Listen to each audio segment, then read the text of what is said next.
hacer omiso a la distracción de la música que hay alrededor. La enseñanza se titula de la siguiente manera: cuando la bendición se torna en maldición. Cuando la bendición se torna en maldición, o también cuando la bendición se vuelve juicio. Cuando una bendición de Dios se puede volver o convertir en un juicio para nosotros. Pareciera algo como contradictorio, pero es posible que puede llegar a suceder en cualquier escenario. Hay muchas bendiciones que el Señor nos ha dado, pero si nosotros, o sea, no es que haya nada malo en la bendición, sino que es a causa de nuestra maldad, que algo bueno que Dios da puede terminar siendo contraproducente para nuestra propia alma. Sí, hemos visto cómo podemos hacer ídolos de cualquier cosa, de la familia. Los bienes materiales, los bienes terrenales son una bendición, pero pueden llegar a convertirse en una maldición también, en un juicio. Y así podríamos dar muchos ejemplos, ¿sí? Mateo capítulo 11, que es el capítulo en el cual nos hallamos en este momento. Ese capítulo inició, hermanos, solo a modo de introducción, cuando Juan el Bautista le hace una pregunta o le manda hacer una pregunta a nuestro Señor Jesucristo acerca de si Él era aquel que había de venir o si debían esperar a algún otro. A esto el Señor le responde afirmativamente con la palabra de Dios, es decir, lleva a Juan por medio de las Escrituras en Isaías para que él mismo responda que que Cristo es aquel que había de venir, o sea, el Mesías prometido, lo que profetizó la ley y los profetas.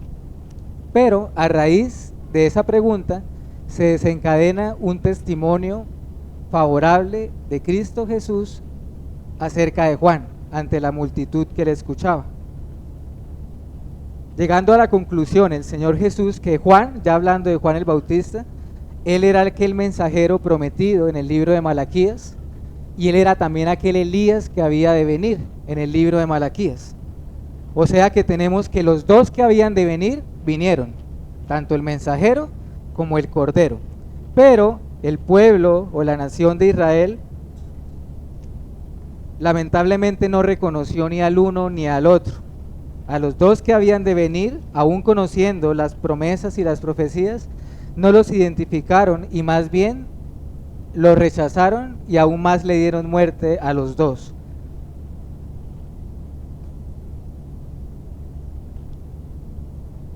Y en los últimos versículos de esa primera sección hasta el 19, y lo que ya antecede a nuestro pasaje en esta mañana, el Señor Jesús censura al pueblo y a los líderes religiosos de la época, fariseos y escribas, de que ellos se estaban comportando como unos niños que se contradecían entre sí, que no estaban satisfechos con nada, que nunca estaban contentos con nada, que de todo se quejaban, al punto de no llegar a estar satisfechos ni con Juan ni con el mismo Cristo, y al punto de calumniarlos a los dos, a uno que demonio tiene, a Juan, y al Señor le llamaron glotón y un bebedor de vino.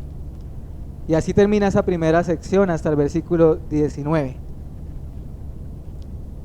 Así que acá vemos a un pueblo de Israel duro, tremendamente duro y obstinado, como lo puede estar algunos de ustedes en la mañana de hoy. Así que la condición de este pueblo puede llegar a ser semejante a la tuya. Así que te insto a que no pienses acá que hablamos meramente del pasado y ya, sino que mi amigo y hermano, cada parte de la Biblia es un espejo que pone de manifiesto cuál es la condición de nuestra alma y sobre todo la inmensa necesidad que tenemos del Señor Jesucristo, la gran necesidad que hay de una justicia externa a nosotros que nos redima y una sangre que limpie nuestras inmundicias y nuestros pecados.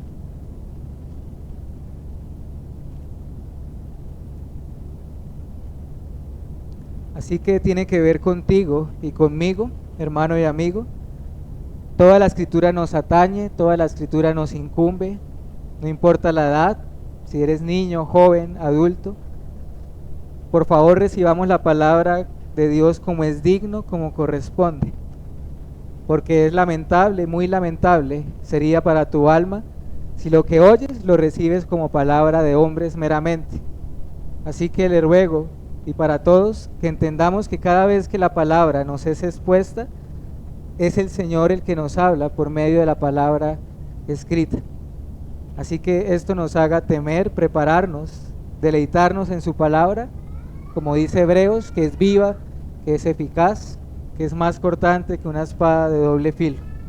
Además, recuerde esto: el cielo y la tierra pasarán, pero su palabra permanece para siempre. Todo, hermano y amigo, todo lo que hay en este mundo, más temprano que tarde se va a esfumar, pero esta palabra, este libro, esta escritura permanecerá para siempre. La hierba se seca, la flor se marchita, la gloria del hombre se va, pero la palabra de nuestro Dios permanecerá para siempre. Vamos a reflexionar entonces en los versículos 20 al 24 que ya leímos. ¿Y qué se nos enseñará acá, o qué se nos enseña en este texto? Arrepentimiento. Hoy veremos un llamado al arrepentimiento, las bendiciones de Dios, su gracia, pero también los terribles juicios del Señor. Cuán grandes y cuán terribles pueden ser los juicios de Dios. Así que el Señor nos guíe y abra nuestro corazón y nuestros ojos.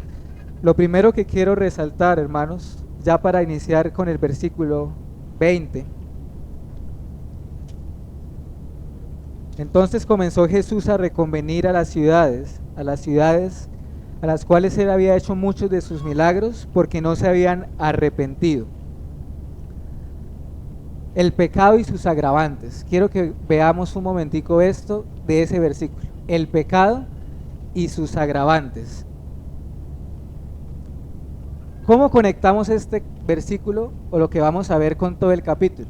Miren que acá dice que Jesús empezó a reconvenir a varias ciudades. En el versículo 1 de Mateo 11, nuestro capítulo, dice que cuando los 12 se fueron a la misión encomendada por el Señor Jesucristo se fue a predicar a las ciudades de ellos, o sea, a las ciudades de Galilea, a los distintos aldeas que había en esta región en Israel. ¿Qué hacía el Señor? Anunciaba el evangelio del reino de Dios que se ha acercado, y por supuesto esto iba acompañado con grandes señales y milagros. Así que el Señor va a estas ciudades y comienza a reconvenirlas. ¿Qué significa reconvenir? Una traducción dice injuriar, pero acá injuriar no tiene una connotación negativa como de un insulto, sino más bien es de un reproche. Jesús va a estas ciudades a reprocharlas o a reprenderlas. Eso significa reconvenir, o a exhortarlas, a amonestarlas. ¿Y por qué las amonesta? Vamos a irlo viendo. Él lo que hace, el Señor hace con estas ciudades es llamarlas al arrepentimiento por su dureza de corazón, por su incredulidad, por el rechazo a Juan, por el rechazo a Cristo mismo, a su mensaje, a su persona, a su ministerio.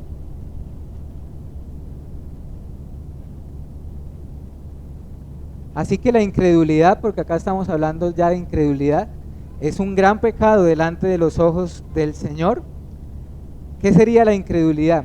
La incredulidad es lo opuesto a la fe, que vimos hace 8 días con Hebreos 11. La incredulidad es lo opuesto a la certeza. La incredulidad es lo opuesto a la convicción de lo que no se ve. De hecho, algunos han afirmado, y lo comparto, que la incredulidad es ese pecado imperdonable. Porque Juan, en el capítulo 3, dice: esta es la causa de la condenación, que la luz vino al mundo y el mundo prefirió las tinieblas a la luz. Esa es la causa de la condenación. Pero algo importante con respecto a este pecado de la incredulidad, y creo que es a donde nos lleva este pasaje de las Escrituras. el pecado de la incredulidad puede tener agravantes. ¿Qué quiere decir agravantes? O sea, pueden haber elementos o contextos que hagan que la incredulidad sea aún más mala, aún más terrible. Quisiera dar unos ejemplos. Quizás pensemos en los mandamientos de la ley de Dios. Pensemos en el mandamiento de no matarás. De no matarás. Matar a cualquier ser humano constituye en un homicida, según las escrituras. Pero, ¿qué de aquel que le quita la vida, por ejemplo, a su propia mamá, ¿cierto? O a su papá, o a un hijo? ¿Qué dicen ustedes? ¿Hay allí un agravante adicional? Claro que sí, ¿cierto? ¿Cuál era el agravante del pecado de la incredulidad en este pasaje?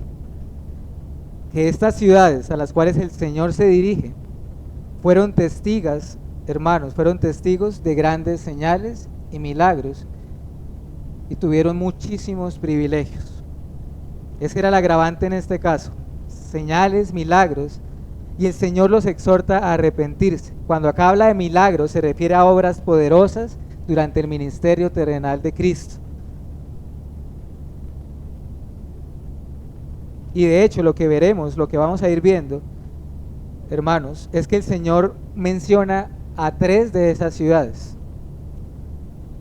Y realmente el mensaje es el mismo, la enseñanza es la misma, solo que da algunos ejemplos y vamos a verlos por separado.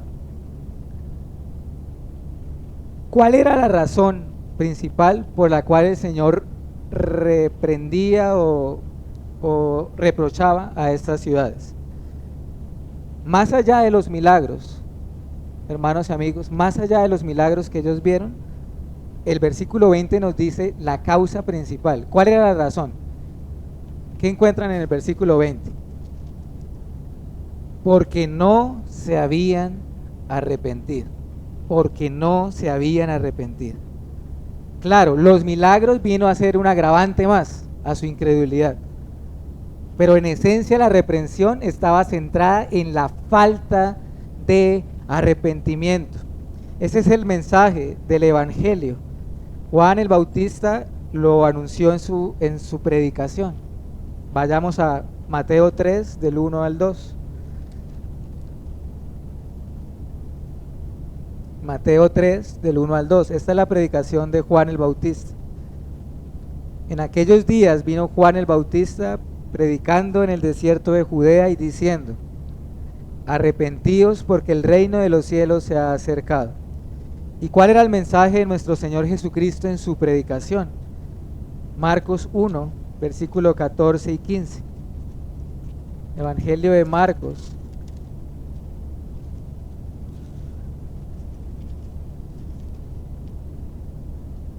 Marcos 1, 14 y 15. Después que Juan fue encarcelado, Jesús vino a Galilea, predicando el evangelio del reino, diciendo: el tiempo se ha cumplido, el reino de Dios se ha acercado, arrepentíos y creed en el evangelio. Así que tenemos el mismo llamado de arrepentimiento en la predicación de Juan y en la de nuestro Señor Jesucristo.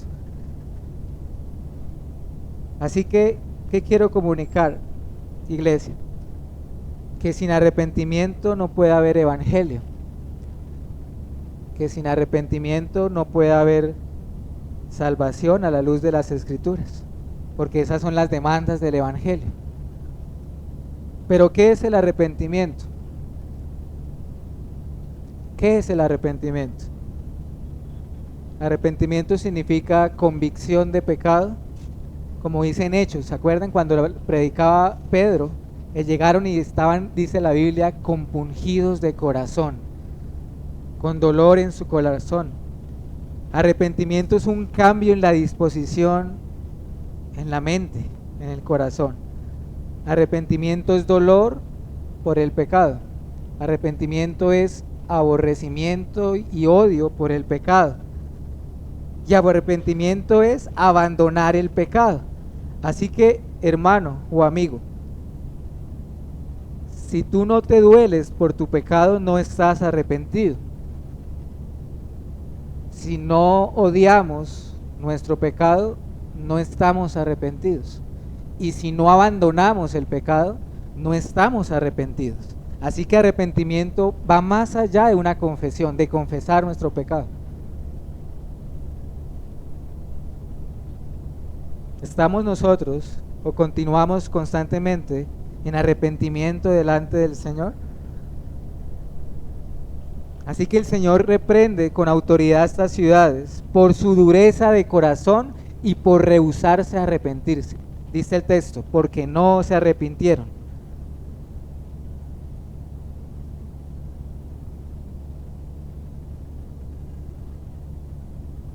Sin embargo, para volver a Mateo, a nuestro texto, acá el detonante y lo que empieza a decir el Señor es las milagros y las señales que se hicieron allí.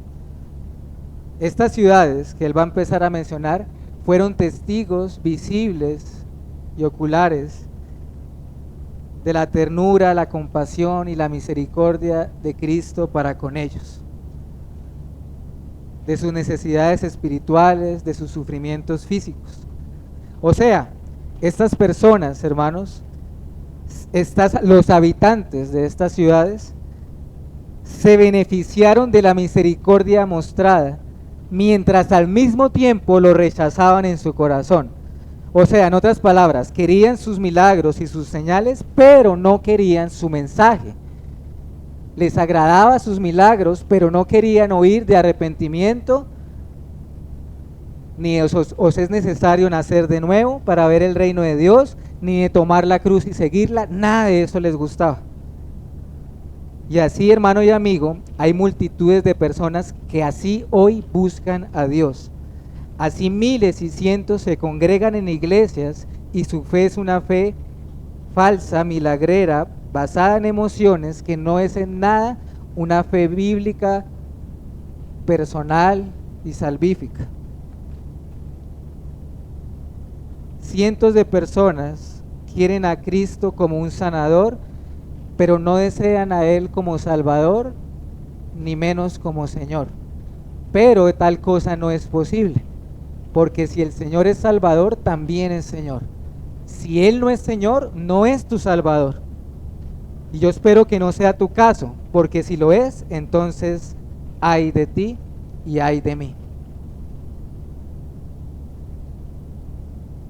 El Señor Jesús acá lo que hace es denunciar a estas ciudades y justifica su reprensión hacia ellas. Cuando acá nuestro texto habla de que el Señor va a reconvenir a estas ciudades, a reprenderlas, por supuesto no está hablando de la estructura de una ciudad, de sus casas, de sus edificios o de sus calles, porque tales cosas no se pueden arrepentir. ¿De qué está hablando el texto? De los moradores, personas como ustedes y como yo, habitantes de esas ciudades.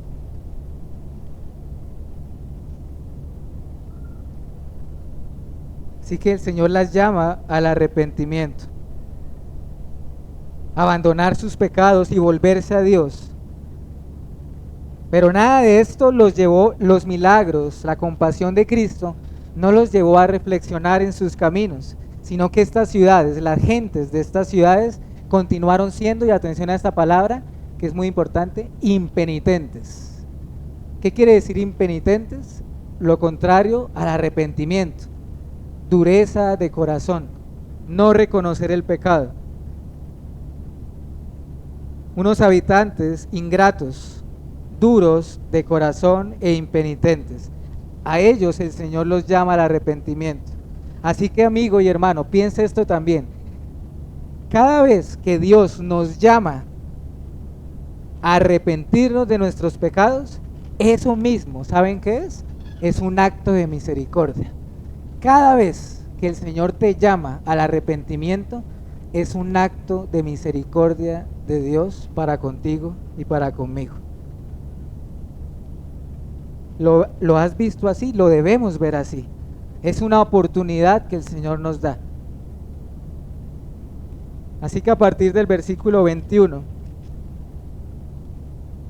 al 24 tenemos el corazón de la enseñanza. Allí se desarrolla toda la esencia y la sustancia de lo que dice Cristo acá en estas líneas. Hay de tales personas que se rehúsan a arrepentirse. Hay de tales personas que rehúsan a venir a Cristo. Hay es la primera palabra en la reprensión. Hay de ustedes, dice el Señor a estas ciudades.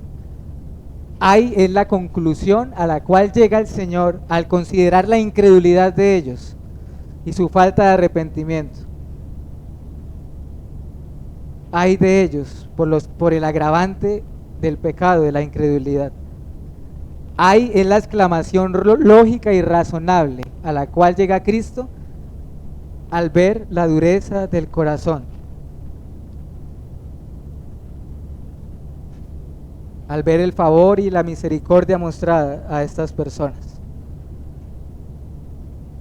Así que lo que debió despertar gratitud, adoración, lo que debió despertar receptividad al mensaje de Cristo, no lo hicieron, e hicieron lo contrario. Es como si hubieran pagado mal por bien. Y ese hay, por supuesto, déjeme decirle que ese hay significa o equivale a juicio. Hay equivale a condenación. Y el contexto nos demuestra que significa eso. Respondieron mal por bien, hermanos, guardando las proporciones, pero desde luego algo ligeramente parecido. Pero es como cuando tú ayudas a alguien en todo lo que tú puedes, pero esta persona no responde a tu ayuda y más bien te hace daño. O como si tú trabajaras fuertemente para ayudar en la necesidad material de alguien y resulta que ese otro alguien lo que hace es robarte, hace lo contrario. Pues eso, algo muy similar, pero acá en gran medida, porque es Cristo quien lo está anunciando, y era Él el que estaba predicando y teniendo misericordia y sanando a estas personas, pero así respondieron. Así que Cristo apela al juicio, por eso es que en el versículo siguiente nos empieza a hablar de juicio, porque la venganza es del Señor, como dice la Biblia. Así que el Señor lo que hace es decirle a estas ciudades: ay de ustedes, porque su ruina será grande. Ay de estas ciudades ingratas e impenitentes y endurecidas de corazón, que rehusaron y no quisieron arrepentirse. Así que después de pronunciar ese ay de ustedes, el Señor empieza a mencionar cuáles son esas ciudades a las cuales Él está pronunciando juicio. Dios juzgará con justicia por cuanto Él es el juez, hermano y amigo. Y fíjense, miren en su Biblia el versículo 21 y el 23. Y notarán, o veremos que es muy parecido, es similar. Y al mismo tiempo el 22 y el 24 es casi que igual también, porque la enseñanza es la misma, con ejemplos diferentes. Iglesia y amigos, el Señor Jesucristo hizo muchos milagros en su ministerio terrenal, pero en verdad hubo lugares, atención, donde el Señor hizo más milagros y señales que en otros. Y por lo menos acá el Señor Jesús menciona 3 ciudades específicas, las cuales se llamaban Corazín, Betsaida y Capernaum. Pero ¿saben qué es lo llamativo?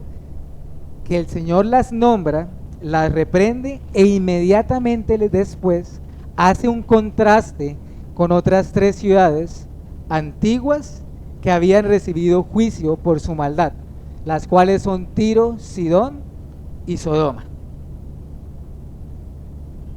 Así que el Señor lo que va a hacer a continuación es hacer una comparación entre estas 6 ciudades,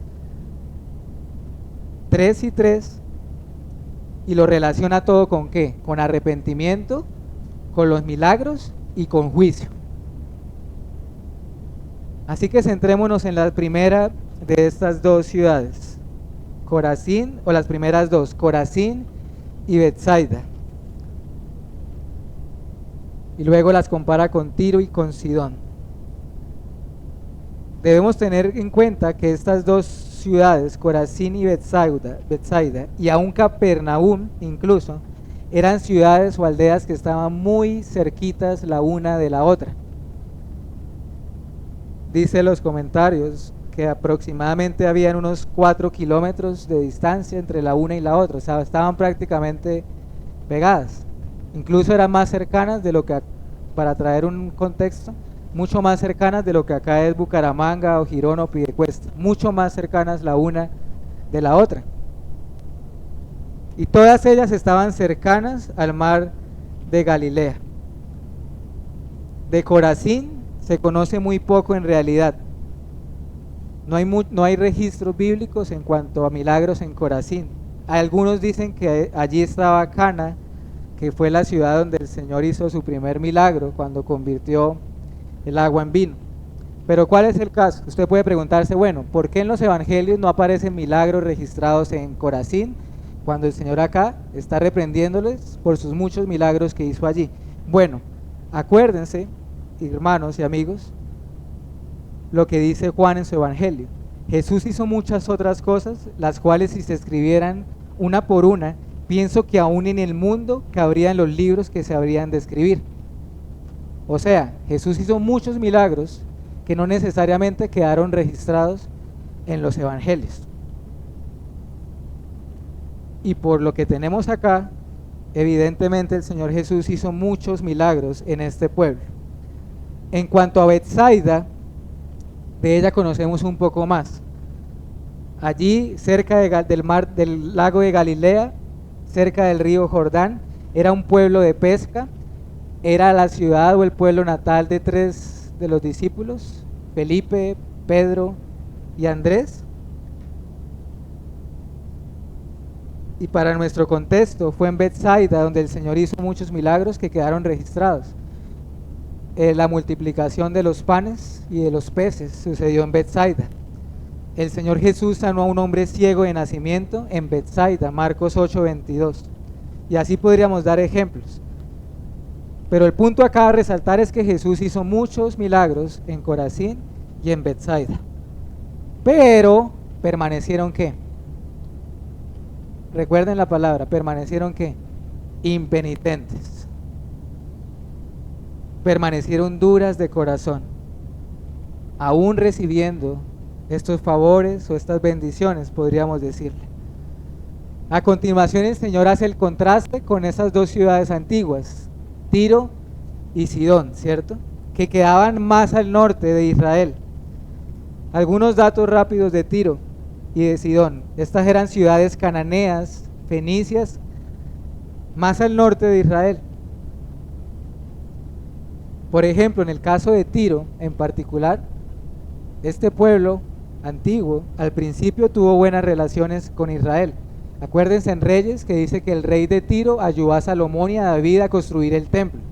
Pero después del tiempo esta relación con Israel se fue deteriorando, al punto que Acab, un rey en Israel, al casarse con esta mujer Jezabel, y a partir de allí se desencadenó toda una idolatría en la nación de Israel.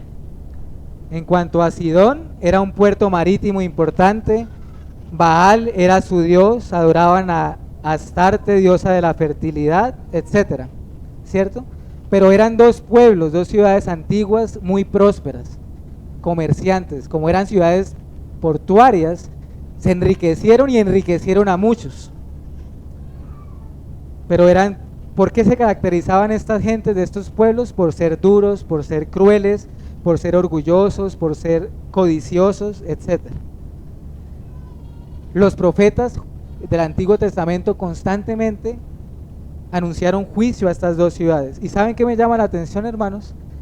Que cuando uno va al Antiguo Testamento, Tiro y Sidón casi siempre las menciona junticas, por la que había cercanía entre ellos. Pero prácticamente siempre que se nombra a Tiro y a Sidón es en un contexto de juicio, Ahorita no podemos ir a los pasajes, pero por lo menos si quieren anoten estos. Isaías 23, versículo 1 y 2. Isaías 23 del 1 al 2. Y Ezequiel 26 del 3 al 5. O bueno, leamos aunque sea solo Isaías para leer aunque sea un versículo de esto. Isaías 23, versículo 1 y 2. Profecía sobre Tiro. Aullad naves de Tarsis, ¿lo notan? Porque destruida es Tiro hasta no quedar casa, ni a dónde entrar. Desde la tierra de Quitim les he revelado. Callad, moradores de la costa, mercaderes de Sidón, que pasando el mar te abastecían. Y así continúa. Todo ese capítulo es juicio contra Tiro y contra Sidón. Y así, hermanos, en Ezequiel, en Joel, en Amós, en Zacarías, constantemente juicio contra Tiro y contra Sidón. Sin embargo, hay algo llamativo y que es importante tenerlo en cuenta. Para los tiempos del ministerio de Cristo, estas dos ciudades aún continuaban. De hecho, el Señor Jesús fue a Tiro y a Sidón.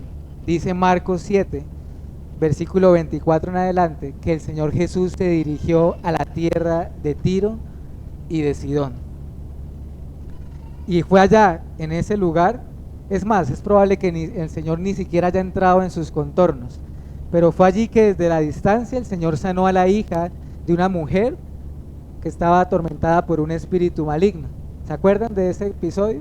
La mujer sirofenicia que le dijo: Señor, aunque sea los perros pueden comer de las migajas de sus amos.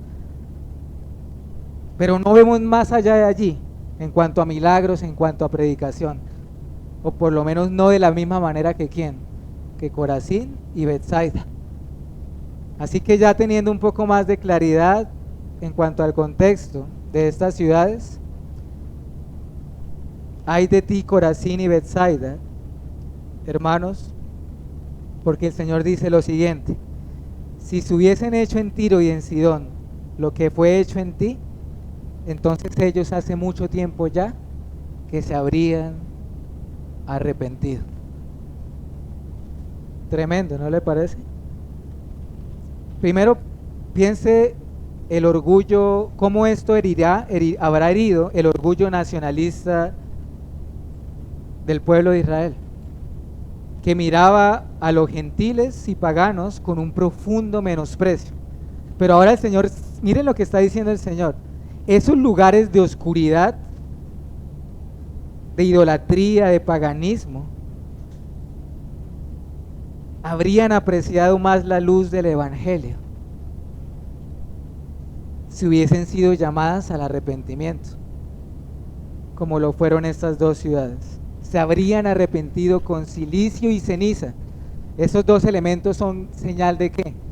De luto. Si ustedes ven en el Antiguo Testamento, cuando habían estas dos palabras, las personas se rasgaban sus vestiduras en señal de arrepentimiento.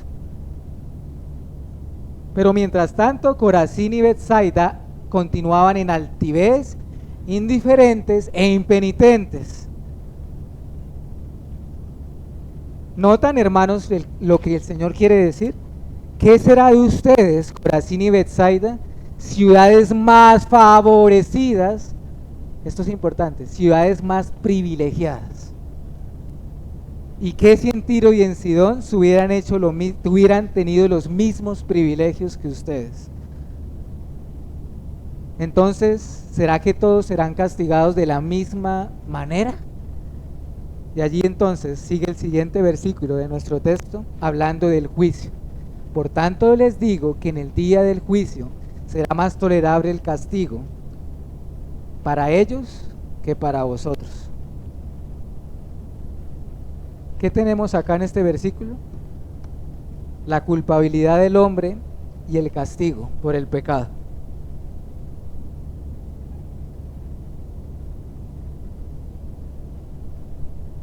Dice el Señor: en el día del juicio será más tolerable el castigo de ellos. ¿Cuál juicio se refiere el Señor acá, mis hermanos? Podría implicar un juicio temporal, como pasó con muchas de estas ciudades. Por ejemplo, Tiro y Sidón fueron destruidas por la espada muchas veces en el Antiguo Testamento. Pero es indudable que acá, cuando habla de juicio, se está refiriendo a un juicio eterno. Y acuérdense, está hablando de los moradores de esos pueblos, de esas ciudades. Está hablando más que un juicio temporal, de un juicio eterno y definitivo. No un juicio de espada, mi hermano de amigos, sino el juicio final, ese tribunal, ese gran día terrible donde Dios juzgará a las naciones con justicia. Y se está refiriendo de manera particular al lugar de condenación eterna y tormento, el cual la Biblia y el Señor Jesucristo le llama el Hades y el infierno. Así que esto del infierno, noten que no es un invento de los cristianos ni de un predicador para asustar a la gente.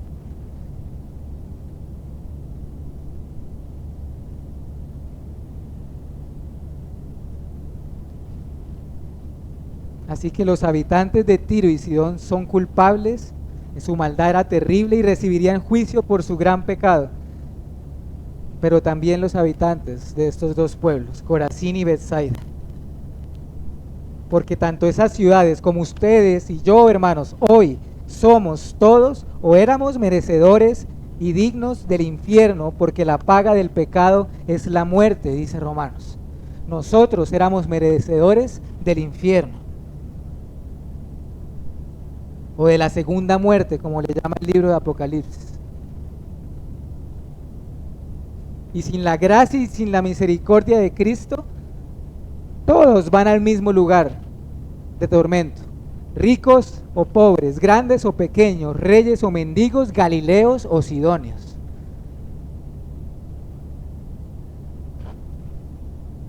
Pero hay algo acá que no podemos pasar desapercibido y que me llamó la atención. Acá hay algo muy notorio, hermanos. Acá se nos habla de un castigo más tolerable. ¿Cómo así? De un castigo más tolerable. Esa palabra tolerable se traduce soportable, un castigo más soportable. Así que claro, todos quienes están bajo esa condenación en el juicio, todos estarán bajo castigo, pero el Señor Jesús está diciendo acá que unos recibirán un mayor castigo que otros. Para el contexto, Tiro y Sidón, los habitantes de estas dos ciudades que recibieron menos luz, recibirán un castigo que menor en comparación que con aquellos que recibieron más, como lo fue el caso de estas dos ciudades. Es como si el Señor dijera: estas ciudades paganas, idólatras, todo lo que le quiera mencionar, son menos culpables que ustedes que han oído la predicación del Evangelio. ¿No le parece esto terrible? ¿No genera cierto temor en usted? Hermano, por eso el Señor Jesús dijo que nadie es profeta en su propia tierra.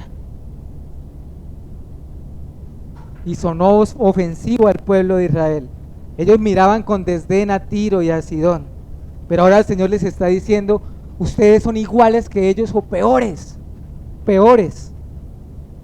Su pecado es más grave que el de ellos. Comenta un hermano, presta atención, comenta un hermano llamado John Gill: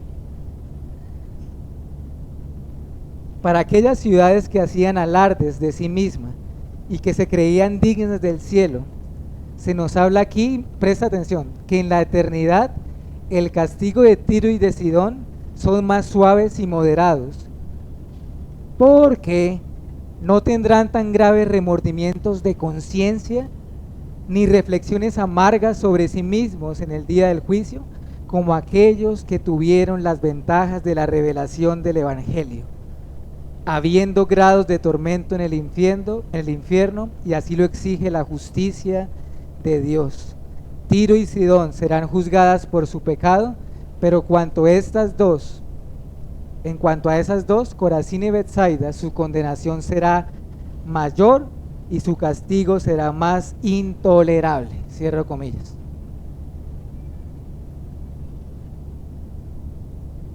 Si notan que este hermano mencionó a la conciencia, Póngase a pensar un momento en esto. Todos nosotros, todas las personas tienen una conciencia dada por Dios. Y les digo algo, la conciencia nunca muere, nunca. O en el cielo o en el infierno, la conciencia nunca muere. ¿Y saben cuál va a ser una de las cosas que generarán más tormento en la condenación eterna en las personas? La conciencia. ¿Saben por qué la conciencia?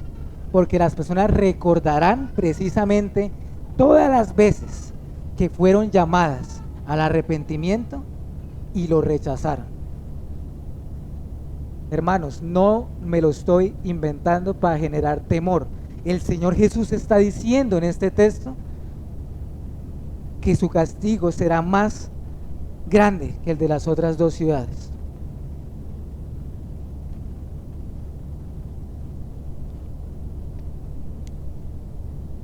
Terminemos con los dos versículos finales, hermanos, y iremos a algunas aplicaciones. Versículo 23 y 24 nos dice la misma enseñanza, no cambia. Es la misma exhortación, pero ahora los ejemplos son diferentes. Ahora el Señor Jesús ya no se dirige a Corazín y Betsaida, sino ¿a cuál? A Capernaum. A Capernaum. Y le dice también, ay de ti, Capernaum. Hermanos y amigos, en cuanto a Capernaum, esta ciudad era que en tamaño superaba las dos anteriores.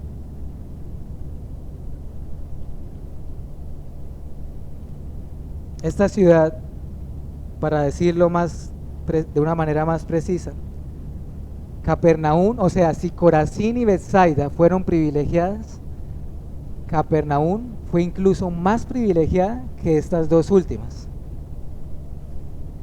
Por eso es que si usted ve el versículo 23, el Señor Jesús da unas palabras casi que del corazón, muy personales. Y dice, tú Capernaum, que eras levantada hasta el cielo. ¿Saben qué significa esto? De levantada quiere decir que Capernaum fue enaltecida. ¿Por qué enaltecida? Por los privilegios que gozó. Mi hermano y amigo, Capernaum, si hubo un lugar en la tierra donde Jesús pasó, donde hizo su morada, donde se instaló, donde vivió, fue Capernaum. Claro, en Belén, en Nazaret, pero hermanos, Capernaum tuvo el privilegio de tener allí en su tierra años del ministerio terrenal de Cristo, de enseñanzas y de milagros. Ese fue el centro de operaciones de Cristo, el pueblo de Capernaum. Jesús iba y venía, entraba y salía constantemente por Capernaum. Mucho del ministerio de Cristo tuvo como epicentro aquel pueblo. Por eso de corazón les dice, tú que fuiste levantada hasta el cielo. Pero noten lo que dice después, hasta el Hades descenderás. Hasta el Hades descenderás. Es como si le estuviera diciendo, grande fue tu bendición, así será tu ruina. No vamos a ir al texto, pero esa frase, tú que fuiste levantada hasta el cielo y que descendiste hasta el Hades, nos recuerda un texto en la Biblia cuando hablaba de un rey antiguo y que también se relaciona con Satanás. ¿Se acuerdan? Tú que decías en tu corazón, subiré al cielo, y luego dice, mas tú serás derribado hasta el Seol. Ese texto es Isaías 14, del 13 al 15. Pero noten que el Señor habla acá del Hades. Descenderás al Hades. ¿Qué creen ustedes que significa el Hades? Hermanos, acá, como en casi todas las palabras de los evangelios que menciona el Hades, significa de manera explícita el lugar de tormento. Ni siquiera está hablando del sepulcro, está hablando del lugar de tormento. Miren el contraste, fue enaltecida hasta el cielo, pero descenderá hasta el Hades. Y no se refiere a una destrucción temporal, sino nuevamente el juicio final. Y qué triste, lamentable para este pueblo, hermanos, que su destino, si se tiene en cuenta las bendiciones que experimentaron. Pero Capernaum permaneció, ¿qué? Recuerden la palabra, impenitente. Tanta bondad recibida, hermanos, pero permanecieron impenitentes. Como si el Señor dijera, no esperarás permanecer así enaltecida, ¿cierto? Hasta el Hades descenderás. Pero noten algo llamativo para ir entrando al versículo final. Ahora, ¿con qué ciudad es comparada? Capernaum. Con Sodoma, una ciudad incluso peor aún que Tiro y que Sidón.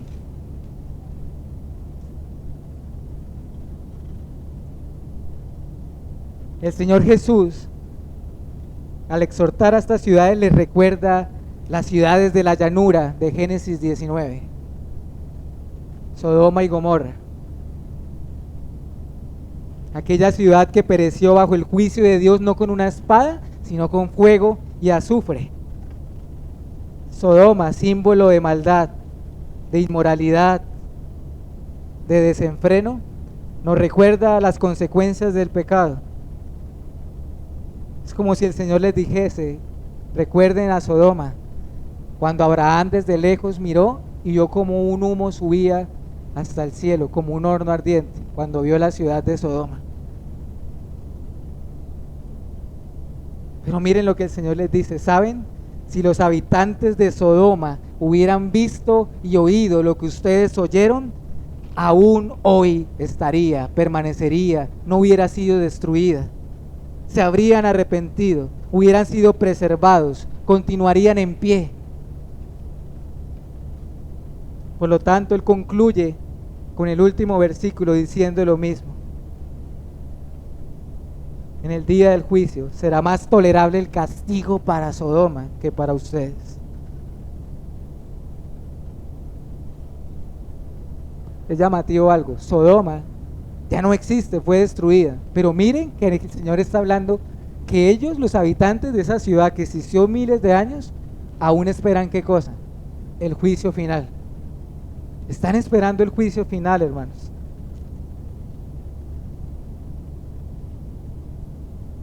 Su castigo será más fácil de soportar que el castigo, comenta el hermano Gil otra vez, será más fácil de soportar que el castigo de aquellos que tuvieron los medios de gracia y los despreciaron. Serán menos culpables los habitantes de Sodoma que los de Capernaum. ¿Y qué es lo que hace que el pecado de Corazín, Betsaida y Capernaum sea tan grande? No solamente que fueron testigas de milagros, de grandes obras, sino que recibieron un llamado al arrepentimiento y se rehusaron a arrepentirse. Pero hermanos, piense, en estas tres ciudades que el Señor comparó, Tiro, Sidón y Sodoma, estas ciudades prácticamente no recibieron un llamado al arrepentimiento. No vemos algo, por ejemplo, ustedes se acuerdan del profeta Jonás, ¿cierto? Con Nínive. Se ve un llamado al arrepentimiento a Nínive y Nínive se arrepintió. Pero cuando se habló de Tiro y de Sidón y de Sodoma, estamos hablando que los juicios prácticamente eran inmediatos, eran repentinos. ¿Qué vemos de Sodoma? Antes de la destrucción de Sodoma, lo único que podemos ver es que Abraham intentó interceder por ellos, pero lo que hago referencia es que los habitantes en sí nunca supieron lo que vendría, y lo único que se nos dice es que Lot anunció, pero lo hizo a sus yernos, porque los ángeles le dijeron, pero no vemos un llamado a todo el pueblo diciendo arrepiéntanse. ¿Notan lo que quiero decir, hermanos?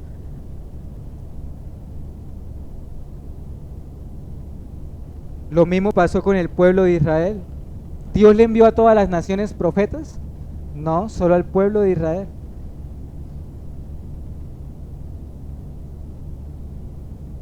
Pero les dieron muerte. Así que, ¿qué será de aquellos que teniendo la oportunidad persisten en su maldad, tapan sus oídos y rehúsan venir a Cristo y arrepentirse de sus pecados? En tal caso, mis hermanos, el Espíritu Santo nos dice en este texto que hay de esas personas. Concluyamos con estas reflexiones finales. Presten mucha atención. Hermano y amigo, hoy se nos ha hablado de los milagros que estas ciudades vieron, ¿cierto? Pero les insisto, y lo repito, el peso de la exhortación en esta mañana radica en que ellos no se quisieron arrepentir. Lo que nos habla de manera práctica que ustedes y yo tenemos una inmensa necesidad de arrepentimiento. Tenemos una necesidad de arrepentirnos de nuestros pecados. Tú y yo necesitamos arrepentirnos. Así que te ruego, hermano o amigo, que no seas soberbio como los habitantes de estas ciudades. No digas para ti mismo: no tengo de qué arrepentirme, o no soy tan malo. Si piensas así, déjame recordarte unas palabras que dijo Cristo. Él dijo lo siguiente: antes, si no os arrepentís, pereceréis igualmente. Lucas 13:3. ¿Notan lo que dice el Señor? Hermanos, si no nos arrepentimos, pereceremos igualmente. Pereceremos como quienes, como los habitantes de estas ciudades. 2. Hermano creyente, reflexiona en tu vida, reflexionemos en nuestra vida y nos vamos a dar cuenta que muchos de nuestros pecados y ofensas al Señor tienen agravantes. Tienen agravantes. Muchas de las cosas que podemos pensar, de las cosas que fallamos al Señor, tienen agravantes. Si somos incrédulos, tiene agravantes porque ustedes y yo tenemos promesas. Si pecamos contra el Señor, hay agravantes porque tenemos los mandamientos que se nos fueron dados. Hay agravantes porque muchas veces pecamos aún conociendo que eso no es la voluntad de Dios. ¿Eso qué es? Agravantes.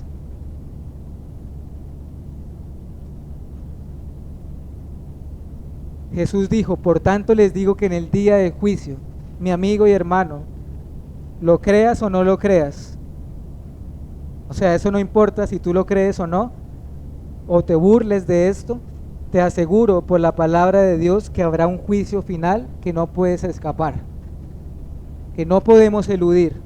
Se acerca el día grande y terrible en donde todos nosotros vamos a comparecer ante ese tribunal.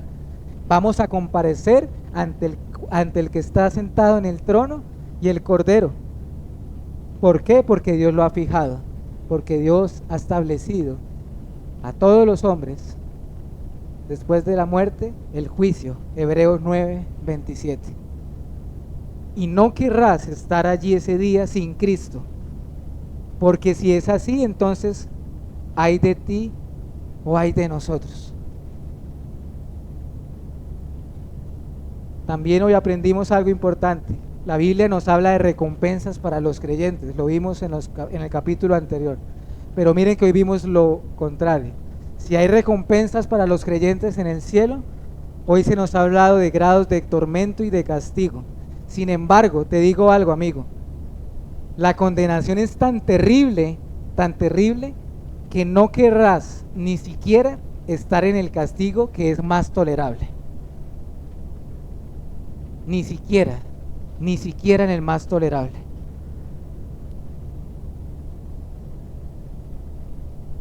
En un sentido real, creo que nosotros somos como Corazín, Betsaida o Capernaum. ¿En qué sentido?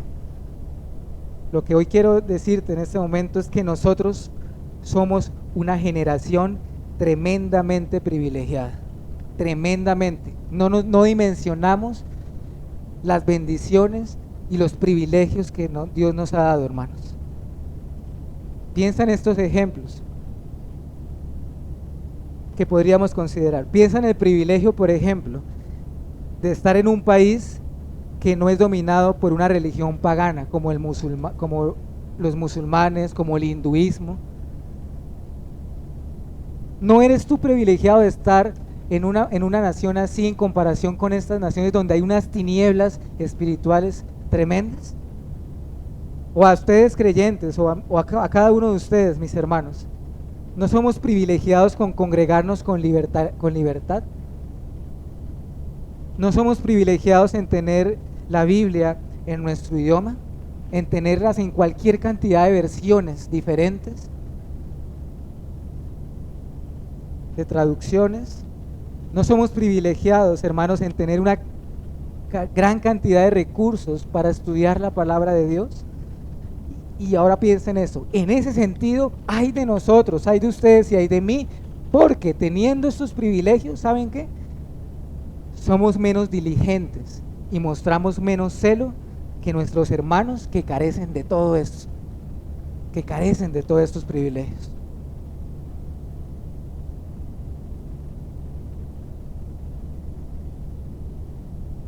El corazón de esta enseñanza es la siguiente: definitivamente, a mayor luz, mayor responsabilidad. A mayor luz, mayor responsabilidad. Y que esto te haga temblar, nos haga temblar a todos. Cuán responsable nos hace cada una de las bendiciones que el Señor nos da por gracia. Claro, las bendiciones son para disfrutarlas y adorar al Señor, pero nos hace tremendamente responsables. El Señor Jesús dijo lo siguiente, y que resume muy bien todo esto: a todo aquel que se le haya dado mucho, mucho se le demandará, y al que mucho se le haya confiado, más se le pedirá. Qué triste, mis hermanos, sería si las bendiciones que hoy gozamos se convierten en maldición o en un castigo para tu propio juicio. Hoy mismo, ahora mismo hemos sido bendecidos, y cada vez que nos exponemos a su palabra somos bendecidos, hermanos. Y hoy, así como estos habitantes de estas tierras, el Señor en su palabra nos ha llamado al arrepentimiento. Así que te ruego, hermanos, Dios quiera que no se diga ni de ti ni de mí ese día un ay, sino más bien bienaventurados. Leíamos en Isaías ahorita: deje el impío su camino, el hombre inicuo sus pensamientos, y vuélvanse, ahí está, arrepiéntanse, vuélvanse a Jehová, el cual tendrá de él misericordia, y al Dios nuestro, el cual será amplio en perdonar. Pero termino para orar citando un versículo. Dice Pablo en Romanos 2, versículo 4 al 5. Romanos 2, versículo 4 al 5. Vayamos a ese texto, acompáñenme en su Biblia y oramos.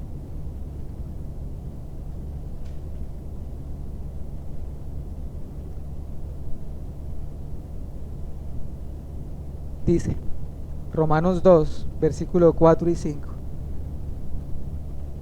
¿o menosprecias las riquezas de su benignidad, paciencia y longanimidad, ignorando que su benignidad te guía al arrepentimiento?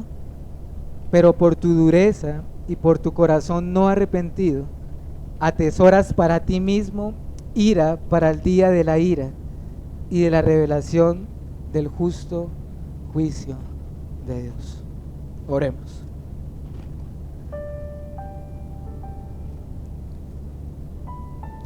Señor,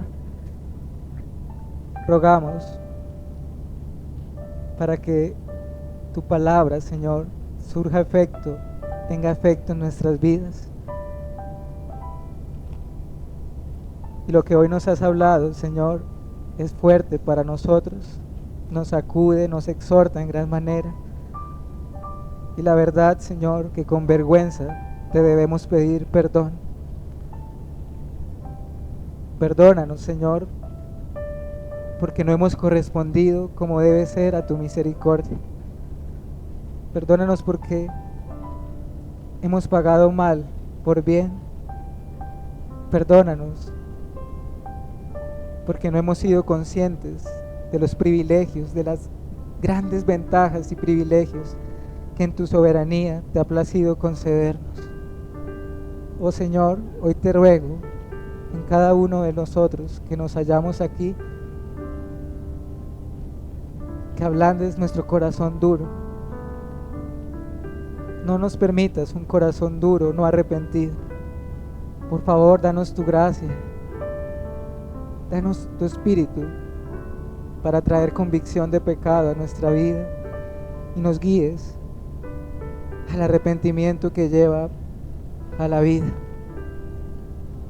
Y te ruego, Señor, que para que cuando llegue ese gran día, el día ante el cual todos compareceremos, seamos hallados en Jesucristo y podamos ser vestidos, Señor, y nos mires a través de los méritos de tu amado Salvador.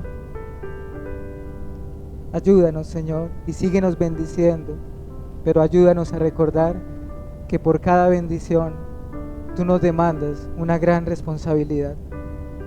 Te lo rogamos y te lo pedimos en el nombre de nuestro Señor Jesucristo. Amén y amén.